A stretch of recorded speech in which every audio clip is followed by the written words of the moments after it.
Which dating apps should a C-suite woman avoid? And what are the go-to apps where CEOs find their big love, their life partner? Klara Adalena here, Europe's #1 love and relationship mentor for women in the C-suite, with the 3 worst dating apps and the 3 best dating apps for C-suite women. More and more relationships start on a dating app. Yet for C-suite women, finding a great man on a dating app is something like winning the lottery. It happens for others, but not for us. So which apps are pure time wasters? Is Tinder only for hookups? Are all the men on Bumble softies? We will be looking at all these burning questions, and it begins with defining what is a bad dating app. Well, your time is precious, and what you don't want is that you spend all that time sweating on a profile, then having your heart racing as all those beeps come in from the messages, and then plan a night out to discover that it's just nothing.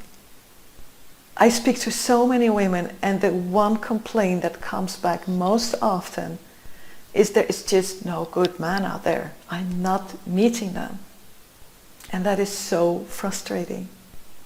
You leave work early, you dress up, you meditate, you shower, you bring yourself in the right state, you read his messages again, and then you walk into the cafe or wherever, and it's like your heart just drops a mile. So which apps are notorious for creating these bad experiences? That's the definition for us of a bad app, and the 3 worst ones, the 3 mentioned most, will be our 3 worst apps. And then what defines a good app? Well, what we want is a guy to be really on our level. Emotionally, physically, mentally, spiritually, financially.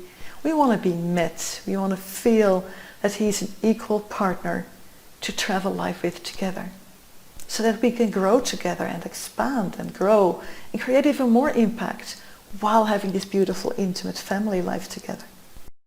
And what we want most of all is like every guy who reaches out to us to be like that. That's an ideal world. Second best, we want most of the guys to be like that, and we want to be able to distinguish very quickly in a chat who is really right for us and who is not. So our definition of the top 3 apps are the ones with the most emotionally available man and leading to the most beautiful, happy, healthy relationships, including wedding, marriage, kids, everything. So I spoke to over 1,500 C-suite women, in-depth interviews in Holland, in Belgium, in the UK, in Germany, in Switzerland, in Denmark, in Norway, in Sweden, and a very clear trend came out. It was very clear the 3 ones that kept being mentioned as the worst ones. And it was just as clear the 3 that kept being mentioned as the best ones. This is not a general survey. This is specifically for C-suite women. That's the group I spoke to. This is for women who tick the higher boxes in the income range. This is for women who invested heavily in creating an amazing life for themselves and are successful in that. This is for women who are used to having amazing, smart guys as their colleagues, as their employees. So what were the 3 apps that were mentioned over and over as sucking? And what are the 3 apps that were mentioned over and over as leading to amazing dates and relationships?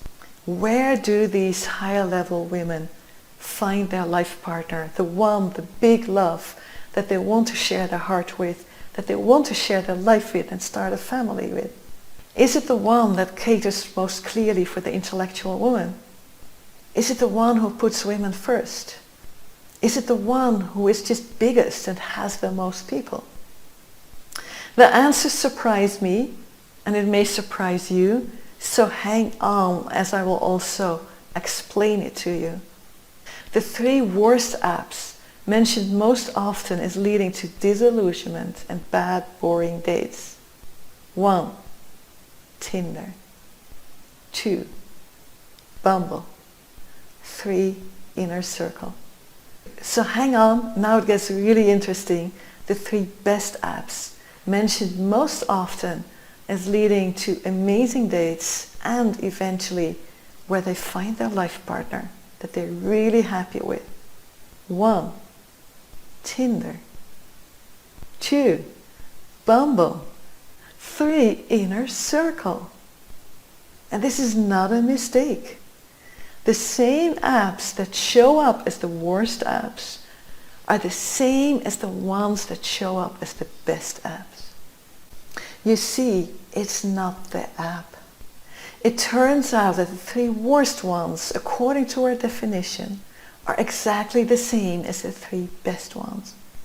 Any of the bigger apps has millions of men, and among them are more than enough who are really matching you in every way and emotionally available and ready. But whether you see them on your timeline is a whole other question.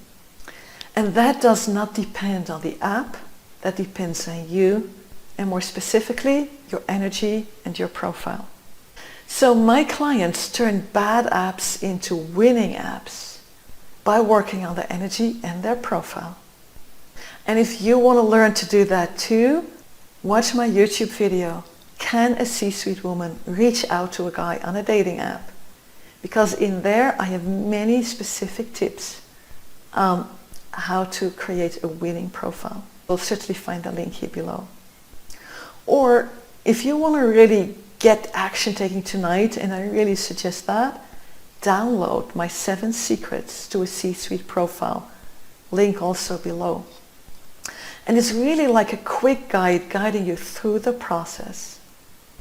So the takeaway, the choice of the app is secondary. What is primary is your energy and your profile. Don't waste time fretting over which app to take. Just take one of the bigger ones and get action taking. Get my 7 secrets, watch that other video, and tonight you can have a winning profile up. And tomorrow you can be chatting with an amazing guy on your level. So let's get you action taking. For you have a big dream, and that starts with coming out of inertia, out of excuses, out of procrastination, and start moving. The 7 secrets shows you a straight plan to do it. You can start tonight, and let me know in the comments what happens for you.